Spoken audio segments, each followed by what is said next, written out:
తాతయ్య మంగ్లీ సుబ్బారావు శివ. ఈ కథ ఏటో నాకు అర్థం కావటం లేదు, కాస్త తెలపగలవు నాయనా? మంగ్లీ తమ్ముడు శివ ఉన్నాడు కదా, ఆయనట ఒక ఇద్దరితో కలిసి ఒక డొల్ల కంపెనీని పెట్టాడట. పెట్టి ఈ కంపెనీల్లో మీరు మొదలు పెడితే మీకు విపరీతమైన లాభాలు వచ్చేస్తాయి అని నమ్మించాడట. ఆ విధంగా ₹5 వడ్డీ ఇచ్చేస్తాము మీరు ఇచ్చిన డబ్బుకి అని 1-2 నెలలు బాగా ఇచ్చారట. ఆ తర్వాత అందరూ నమ్మి అందులో మొదలు పెడితే ఒక 200 కోట్ల వరకు ముడుపు కట్టేసుకొని లేచిపోయాడట. ఇక సుబ్బారావు క్యారెక్టర్లోకి వస్తే ఆయన ఒక అడ్వకేట్ అట. ఇందులో మోసపోయిన వాళ్ళందరూ ఒక అడ్వకేట్ దగ్గరికి ఎవరి వ్యక్తి దగ్గరికి వెళ్ళారట. ఆ వ్యక్తి తెచ్చి ఈ సుబ్బారావు అయితే ఈ కేసుని బాగా చేస్తాడని సుబ్బారావుకి ఇంట్రడ్యూస్ చేశారు. ఇంట్రడ్యూస్ చేస్తే ఈ సుబ్బారావు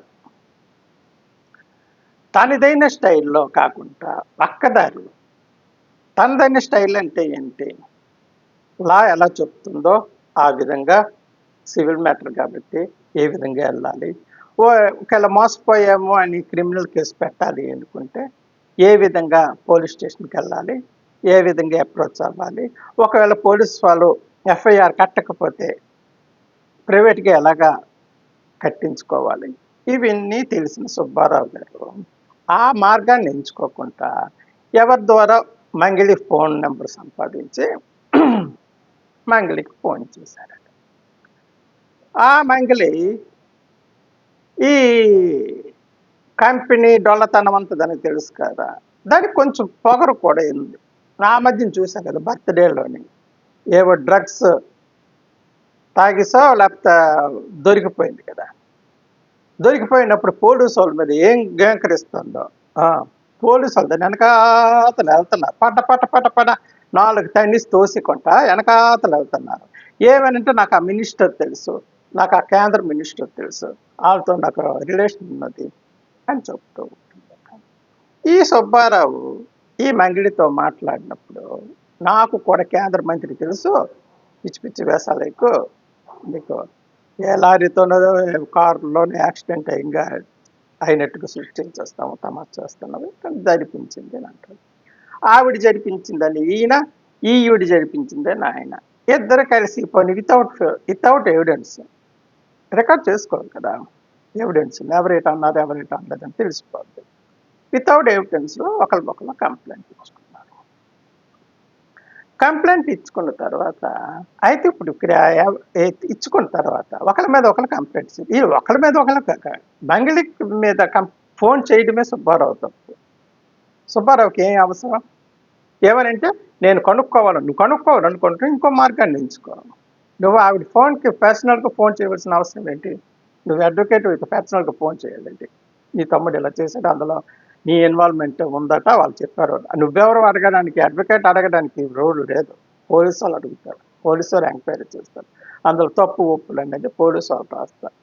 నీకు అందులో తప్పు అనిపించిందట కోర్టులో తెలుసుకొని, నువ్వు అడ్వకేట్ కదా, నువ్వు పర్సనల్గా మాట్లాడవలసిన అవసరం ఏంది, ఫోన్లో పర్సనల్ మాట్లాడడం అడ్వకేట్ తప్పు.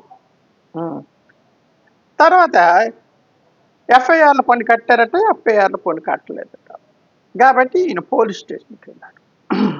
పోలీస్ స్టేషన్కి వెళ్తే ఈయన వేషధారణ, ఆయన మాట్లాడే స్టైలు, ఆయన రెచ్చిపోయే స్టైలు పోలీసులకు ఎందుకు అనుమతి యూనిఫామ్లో వెళ్ళాడు, నల్లకోట వేసుకొని కాస్త గౌరవించి, మీరైతే కొంచెం తాగినట్టుకున్నారు, ఈ మిషన్లో కొంచెం ఓదండి అన్నారు.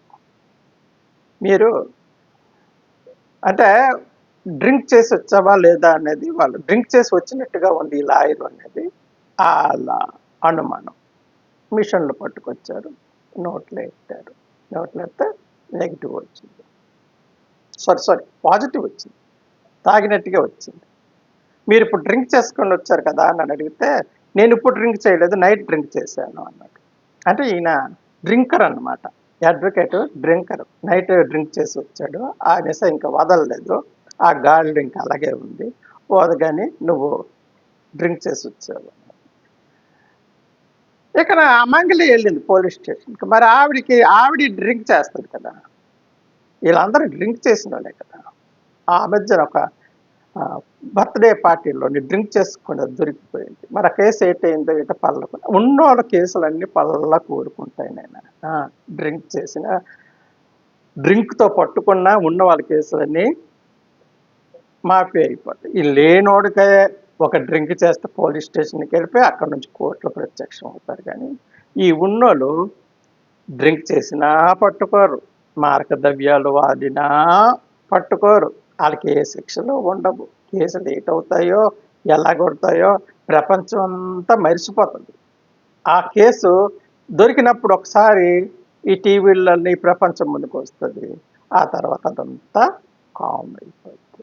కరోనా టైంలో రమ్యకృష్ణ విన్నారు కదా, కారన్ కథలోని బుడ్డీలు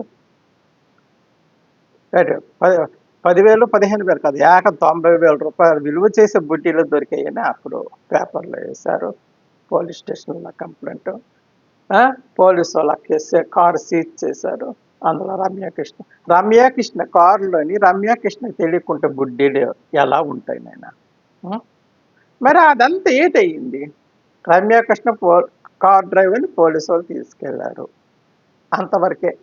ఆ తర్వాత కేసు ఎట్టయిందో గుప్తం. అప్పుడు మనకి ఏంటి అర్థమైంది? ఆడవాళ్ళు కూడా తాగుతారని.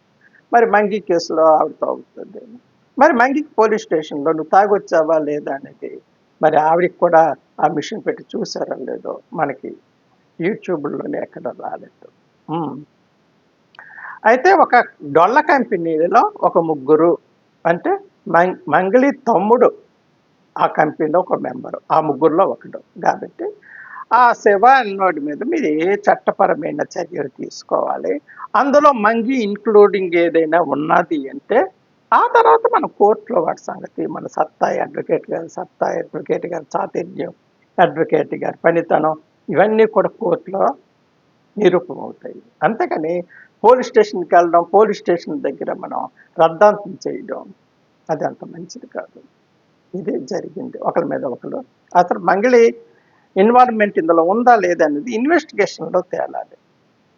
వీళ్ళిద్దరూ ఈ సుబ్బారావు మంగళి ఒకరికొకరు జరిపించుకోవడం ఏంటి? నాకు కేంద్ర మంత్రి తెలిసి నీకు ఏం చేయాలో చేస్తాను, యాక్సిడెంట్ చేయించేస్తానని ఆవిడ, నాకు యాక్సిడెంట్ చేయించేస్తానన్నది ఈయన. కేసు ఒకటి, తగు మరొకటి. నాకు తెలిసినంత వరకు, నేను చూసినంత వరకు, నేను విన్నంత వరకు అంతేనైనా. కాబట్టి ఇది ఎంత మంచి పద్ధతి కాదు. లా ఎలా వెళ్తుంది, ఎలా వెళ్ళాలి అలాగే వెళ్ళాలి. అంతేకాని మనం ఇష్టం వచ్చినట్టు ప్రవర్తిస్తామంటే కుదరదు. పోలీస్ స్టేషన్లో అడ్వకేట్కి రెస్పెక్ట్ ఇస్తారని నేను అనుకోను. పోలీస్ స్టేషన్లో రెస్పెక్ట్ చాలా తక్కువ అడ్వకేట్స్కి. పోలీసు వాళ్ళతో అనుకూలంగా ఉంటే అడ్వకేట్కి రెస్పెక్ట్ ఉంటుంది, సీట్ ఇస్తారు, కూర్చోమంటారు, టీ తెప్పిస్తారు, ఇవన్నీ ఉంటాయి. ఆ పోలీసు వాళ్ళతో ఈ అడ్వకేట్కి ఏ రిలేషన్ ఉండదు అనుకోండి, బయట నిల్చోవలసింది. అది కూడా కోర్టులో కూడా పోలీసు వాళ్ళు వస్తారు, ఆ డైరీ చూసినప్పుడు వాళ్ళు కుర్చీలో కూర్చుంటారు. ఈ అడ్వకేట్స్ వచ్చినా సరే వాళ్ళు లెగరు. ఇక బీరువాల దగ్గరికి వెళ్తే గుమస్తా బీరువాలని ఈ పోలీసు వాళ్ళే చెక్ పెట్టేస్తారు. వెళ్తారు, ఆ బీరువాళ్ళకి వెళ్ళి కట్టలు గట్టలు ఇవన్నీ తిరిగేసిస్తారు. కొన్ని సందర్భాల్లో కోర్టుల్లో కుర్చీలు ఉంటాయి కదా, అడ్వకేట్ కూర్చునే కుర్చీలు. అలాంటప్పుడు ఏదైనా ఎవిడెన్స్కి వచ్చినప్పుడు ఆ కుర్చీల్లోనే కూర్చునిపోతారు. అంటే అడ్వకేట్ గారు కూర్చునే లైన్లోనే కూర్చునిపోతారు. అడ్వకేట్స్ గారు పట్టించుకోరు అవన్నీ. ఆయన ఒక ఆఫీసర్ కాబట్టి లోపలికి వచ్చి కూర్చోవాలంటే అసలు లోపలికి రావడించడమే తప్పు. డాక్టర్లకు కానీ పోలీసు వాళ్ళని కానీ కోర్టు లోపల కూర్చోబెట్టి ఫ్యాన్ల కింద అలా చేయకూడదు. బయట నిల్చోబెట్టాలి. బయట ఉండండి, బయట అక్కడ సీట్లు ఉంటే కూర్చోండి. అంతేకాని లోపలికి వచ్చి కూర్చోబెట్టడం అంత సాంప్రదాయం కాదు. అయినా సరే అడ్వకేట్స్ ఊరుకుంటారు. డాక్టర్స్ వచ్చినా, ఆఫీసర్స్ వచ్చినా లోపలికి వచ్చి కూర్చుని ఉంటారు. పోలీస్ స్టేషన్లో అడ్వకేట్ వెళ్తే వాళ్ళకి రెస్పెక్ట్ ఉండదు. మరి అటప్పుడు ఈ సుబ్బారావు గారు ఎందుకు వెళ్ళారో ఏంటో నాకైతే అర్థం కాదు. కానీ సుబ్బారావు గారు పోలీస్ స్టేషన్కి వెళ్ళడం భావ్యం కాదు. ఏదైనా మనం తేల్చుకోవచ్చు. మనకి రెస్పెక్ట్ ఇవ్వని దగ్గర మనం పోలీస్ స్టేషన్కి ఎందుకు వెళ్ళాలా? నీకు ఏ రెస్పెక్ట్ ఇచ్చారు? నువ్వు ఒక తాగుబోతు అని చెప్పారు అక్కడ, నీ పరువు ఎంత పోయింది? ఇవన్నీ చూసుకుంటే కంపెనీలో 3 సభ్యులు, అందులో మంగి తమ్ముడు ఒకడు ఉన్నాడు, మంగి ఇన్వాల్వ్మెంట్ ఉంది అనేది ఈ తగువు. ఆ ఇద్దరు తగువులు ఆ విధంగా కాకుండా వ్యక్తిగతంగా కూడా కంప్లైంట్లు ఇచ్చుకున్నారు. నన్ను చంపుతావని, నన్ను బెదిరిస్తావని, నాతో అసభ్యంగా మాట్లాడావని ఈ విధంగా. ఒకటికి 4 కేసులు అయినట్టుగా ఉంటుంది. ఇంతవరకు నాకు తెలిసినైనా ఉంటానైతే